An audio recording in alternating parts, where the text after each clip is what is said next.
Bonjour à tous, bienvenue au numéro 2 de l'hebdo des arrivages par Cage. On s'est déplacé dans la salle des jeux de rôle pour avoir une ambiance sonore un peu plus sympa que pour le numéro 1. On verra si on y reste à l'avenir. Et tout de suite on démarre avec les jeux de la semaine.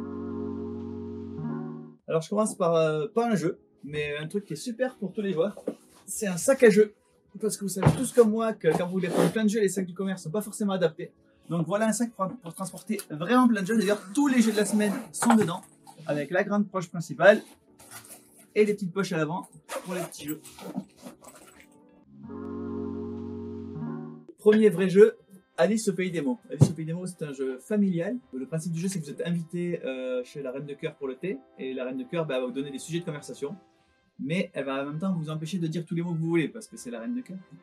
Et du coup, vous allez avoir un thème du type les choses qu'on peut mettre dans un sandwich, mais vous allez avoir des lettres interdites, c'est-à-dire que vous allez pouvoir dire tout un tas de choses, mais si dans le mot que vous dites, il y a la lettre interdite, vous avez perdu.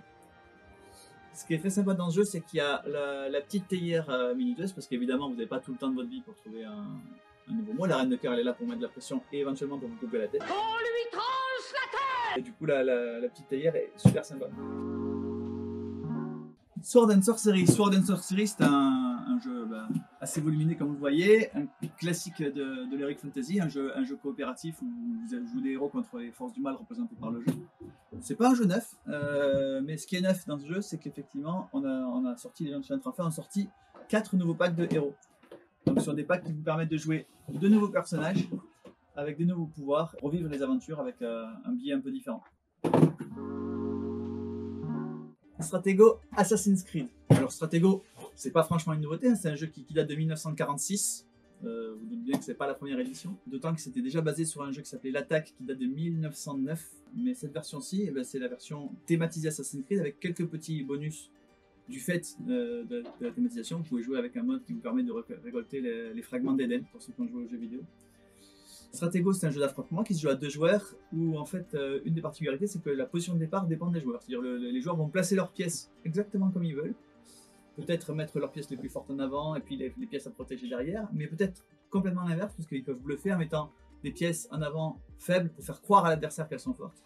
Et donc on va attaquer l'adversaire sur les endroits dont on pense qu'ils ne sont pas protégés. Et donc la version Assassin's Creed apporte quelques nouveautés par rapport aux pouvoirs spéciaux. Alors, parents épuisés, c'est pas à proprement parler un jeu, hein, c'est plutôt une façon d'occuper les enfants avec quelques gages. Là, voilà, l'idée c'est pour les parents de gagner un moment de calme et un moment convivial avec ses enfants. Là, il y a deux nouvelles boîtes dans la série qui sont, on va dire, dans l'air du temps. Hein. Il y a la version Zen pour vraiment être dans le confort personnel et la version Green Attitude pour enseigner à ses enfants l'écologie et comment on préserve un peu les ressources de la planète. Perplexus Go, ce sont 2 nouveaux Perplexus de taille intermédiaire. Perplexus est un jeu en solo, c'est-à-dire que l'objectif est de faire démarrer la bille et de lui faire parcourir tout un parcours jusqu'à arriver à l'arrivée.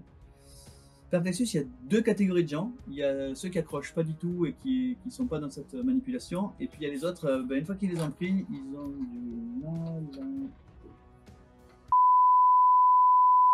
décrocher du jeu.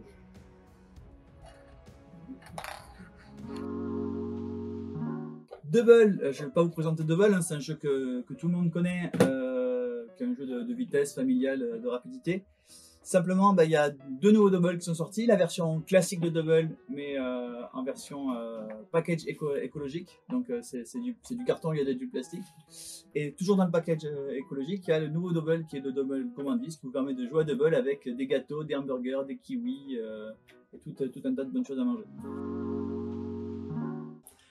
Marvel Champions. Marvel Champions, vous connaissez peut-être déjà, hein, c'est un jeu coopératif de deck building dans l'univers Marvel. Et je vous en parle parce que il y a le nouveau paquet de héros qui est sorti, c'est Ant-Man. Ant-Man, c'est le plus petit super-héros de Marvel. Et donc vous pouvez vous servir soit de Ant-Man pour combattre les ennemis que vous avez déjà dans Marvel Champions, soit affronter directement le nouveau Nemesis de Ant-Man qui est le Fourbe Frelon. Et s'il y a une chose que nous prouve Ant-Man, c'est que c'est pas la taille qui compte. Jewel Haste. Jewel Haste, c'est un jeu à rôle caché, c'est-à-dire un peu dans la lignée des loups-garous de Tiercelieu ou des jeux comme ça. Le principe, c'est qu'il y a les gendarmes et les voleurs. Les gendarmes ferment les yeux et les voleurs vont devoir voler des bijoux. Et il y a dans ce jeu-là une vraie composante d'activité physique, c'est-à-dire qu'il va falloir que les voleurs ils ouvrent le coffre, qu'ils prennent les bijoux, qu'ils referment le coffre pendant le temps que les gendarmes ont les yeux fermés, qui est un temps limité. Et du coup, ça nourrit beaucoup plus que dans d'autres jeux le côté j'allais entendu bouger, etc. Parce que vraiment, là, les bandits sont obligés de bouger pour aller récupérer des joyaux. Et donc, ils ont ce côté prise de risque où au plus ils vont prendre du temps à voler des joyaux et au plus ils ont des chances de se faire prendre. Autre réédition de grand classique, les POG. Alors les POG, vous connaissez sûrement déjà, soit que vous y ayez joué enfant, soit que vous y ayez eu des enfants qui y jouaient. Le principe du jeu est assez simple, c'est je jette ce que j'appelle le kini sur la pile de POG et je regarde ce qui s'est retourné. Bien, il y a une nouvelle collection qui sort avec 50 POG, 42 classiques, 5 rares et 3 super rares et 6 kini. Donc chaque pack est différent. Vous avez les starters avec 8 POG dont un brillant et un kini et les boosters avec 5 POG. Et d'ailleurs, on va en ouvrir un tout de suite. On va commencer par ouvrir le starter. Donc il peut y avoir 8 POG dont un brillant et un kini. La petite pochette avec tout dedans. La feuille avec la checklist et les règles du jeu. Vous voyez que c'est assez simple. Les 8 POG.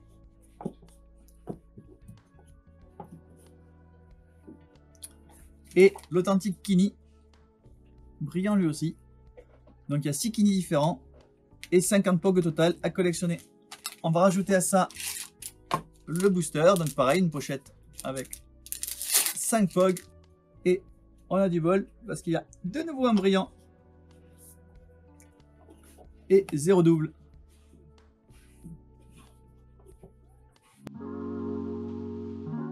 Quatre jeux qui sont pas vraiment des nouveautés mais qui ont changé de distributeur et du coup qui arrivent chez Parkage. Rapidement, Bresque, c'est un roll and write qui ajoute une composante de lettres qui permet en fait de créer des grilles de type mots croisés. Animal Rescue, un roll and write aussi sur lequel on va dessiner des petits animaux. Ramanik, une sorte de roll and write sans dés. Et enfin Pac-Man, qui permet de revivre un peu la glorieuse époque des premiers jeux vidéo où un joueur joue au Pac-Man et les autres des fantômes. Et ce qui est super dans Pac-Man, c'est qu'il y a un petit bonhomme avec une pile dedans et qui fait les vrais. L'hebdo des arrivages Parkage, épisode 2, c'est terminé. Comme d'habitude, sous la vidéo, vous allez trouver dans la description tous les liens vers les produits que je vous ai présentés si vous intéressent.